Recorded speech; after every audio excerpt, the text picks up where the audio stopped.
ኢዜማ ብልጽግናን በሰፊ ብልጫ ያሸነፈበት የምርጫ ጣቢያ እጅግ መነጋገሪያ ሆኗል። በአማራ ክልል በጸጥታ ችግር ምክንያት የምርጫ ሂደቱ መስተጓጎሉን ምርጫ ቦርድ ሲገልጽ፣ የአማራ ፖሊስ ምርጫው በድል መጠናቀቁን የሚገልጽ መግለጫ አውጥቷል ተብሏል። ከንቲባ አዳነች አቤቤ ሴራው ተበጥሷል ሲሉ ያሰሙት ንግግራቸው ብዙዎችን አወያይቷል። በአሜሪካ ሶማሊያዊቷ የኮንግረስ አባል የኢትዮጵያ ምርጫ ላይ የሰላ ትችት ሰንዝረዋል። ሰላም ጤና ይስጥልን። ይህ አቤል ሚዲያ ነው። ከምርጫ ጋር የተገናኙ መረጃዎችን ወደ እናንተ እናደርሳለን። ተከታተሉን። ኢዜማ ብልጽግናን የዘረረበት የምርጫ ውጤት ብዙዎችን እያነጋገረ ነው። በአማሮ ኬሌና ኮንሶ አንዳንድ የምርጫ ጣቢያዎች ኢዜማ ከብልጽግና ከፍ ያለ ድምጽ ማግኘቱን በየምርጫ ጣቢያዎች የተለጠፉ ጊዜያዊ የምርጫ ውጤቶች አመላክተዋል።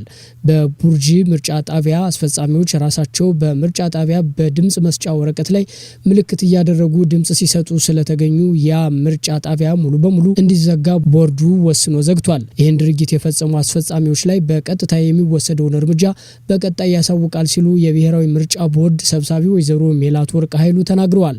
ሰባተኛው ጠቅላላ ምርጫ እስካሁን ምርጫ ቦርድ በገለጸው መሰረት 40 ሚሊዮን ሕዝብ ድምጽ መስጠቱ ታውቋል።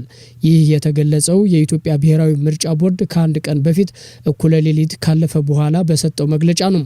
ምርጫው በታቀደው መሰረት ግንቦት 24 ቀን 2018 ዓ.ም የተካሄደ ሲሆን የድምጽ አሰጣጥ ሂደቱ በአንዳንድ አካባቢዎች እኩለ ሌሊት እስኪያልፍ በመዝለቁ የድምጽ ቆጠራና ቅድመ ውጤት መረጃዎች በተከታታይ ቀጣይ ቀናት ይታወቃል ተብሏል።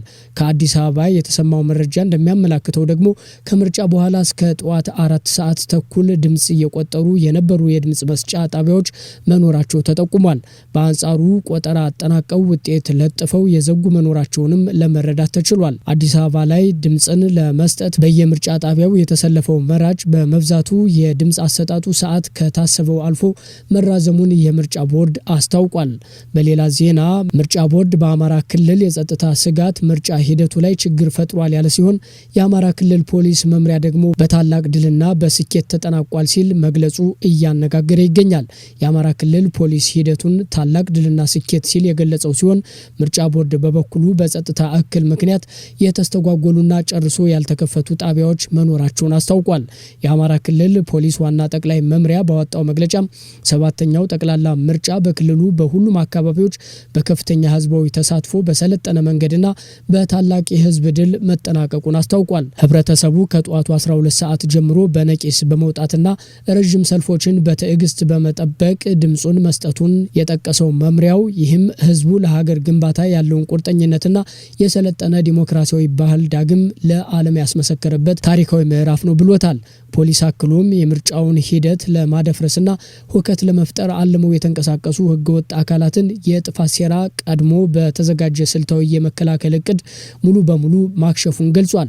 ለዚህም ስኬት ለክልሉ ፖሊስ፣ ለመከላከያ፣ ለፌዴራል ጸጥታና ለብሔራዊ ደህንነት አካላት እንዲሁም ለህዝቡ ምስጋናውን አቅርቧል።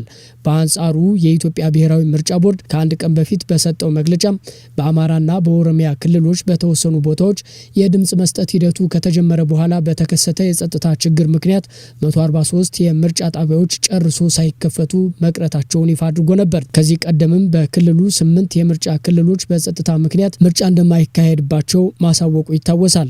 ቦርዱ አክሎም ድምጽ አሰጣጥ ከተጀመረ በኋላ በጸጥታ ስጋት ምክንያት ሂደት የተቋረጠባቸው የምርጫ ክልሎች መኖራቸውን የጠቆመ ሲሆን ለምሳሌነትም በኩታበር ምርጫ ክልል ስር የሚገኙ 19 ጣቢያዎች አካባቢ ተኩስ በመከፈቱም ተቋርጦ እንደነበረና ከተወሰነ ጊዜ በኋላ በተወሰኑት ላይ እንደገና መጀመሩን ገልጿል።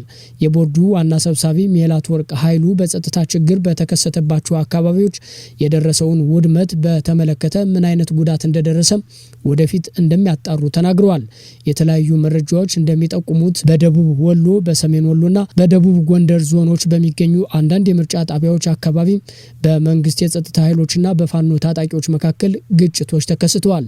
በአንዳንድ ቦታዎችም የምርጫ የምርጫ ቁሳቁሶች በታጣቂዎች መወሰዳቸውን መረጃዎች ያሳያሉ።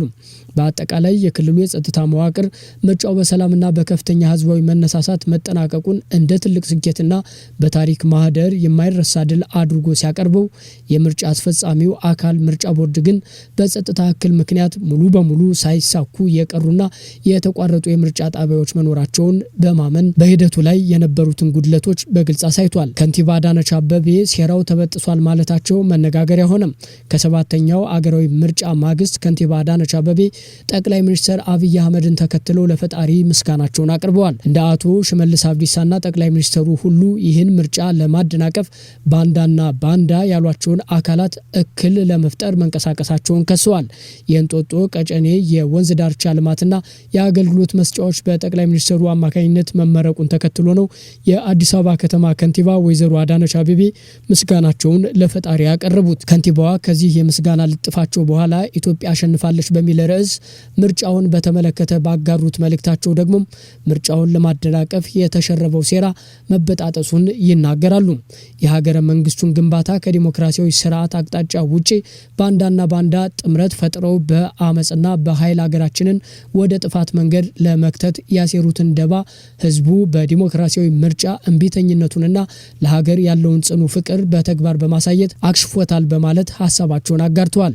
በሌላ ዜና ትውልደ ሶማሊያዊቷ የአሜሪካ ኮንግረስ አባል ኢልሃን ኦማር በኢትዮጵያ የተካሄደ ያለውን ምርጫ አስመልክቶ በኤክስ ገጻቸው ላይ ባሰፈሩት መልእክት የኢትዮጵያ መንግስት የህዝቡን ፍላጎት የሚያንጸባርቅ ነጻና ፍትሃዊ ምርጫ ማረጋገጥ አለበት ሲሉ አሳስበዋል። የኮንግረስ አባሏ በመልእክታቸው የኢትዮጵያ ህዝብ የራሱን የወደፊት ዕጣ ፈንታ የመምረጥ መብት እንደሚገባው ጠቅሰው ከዓመታት ግጭትና ስቃይ በኋላ ህዝቡ ሰላም፣ ፍትህና ሉዓላዊ ድምፁ ሊከበርለት ይገባል በማለት የኢትዮጵያን ወቅታዊ ሁኔታ በተመለከተ አቋማቸውን አንጸባርቀዋል። ይሁን እንጂ ይህንን የኮንግረስ አባሏን የክስ መልእክት ተከትሎ የቀድሞ የአሜሪካ የውጭ ጉዳይ ሚኒስትር የአፍሪካ ጉዳዮች ረዳት ኃላፊ አምባሳደር ቲቦር ናጂ ፈጣንና ጠንከር ያለ አጸፋዊ ምላሽ ሰጥተዋል። አምባሳደር ቲቦር ናጂ በሰጡት ምላሽ የሶማሊያ ህዝብም ይህንኑ ተመሳሳይ መብት እንደሚገባው በማስታወስ ኮንግረስ አባሏን ክፉኛ ተችተዋል። አምባሳደር ቲቦር ናጂ በመልእክታቸው የሶማሊያ ህዝብም ይሄው ይገባዋል፣ በሞቃዲሾ ካሉት ሙሰኛ ብልሹና አቅመቢስ የፖለቲካ ልሂቃን አንጻር ለምን ለሶማሊያ ህዝብ መብት አትከራከሪም በማለት ኢልሃን ኦማር በትውልድ ሀገራቸው ሶማሊያ ባለው የፖለቲካ ቀውስና የመልካም አስተዳደር እጦት ላይ ለምን ድምጻቸውን እንደማያሰሙ ጠንካራ ሞጋች ጥያቄ ሰንዝረዋል።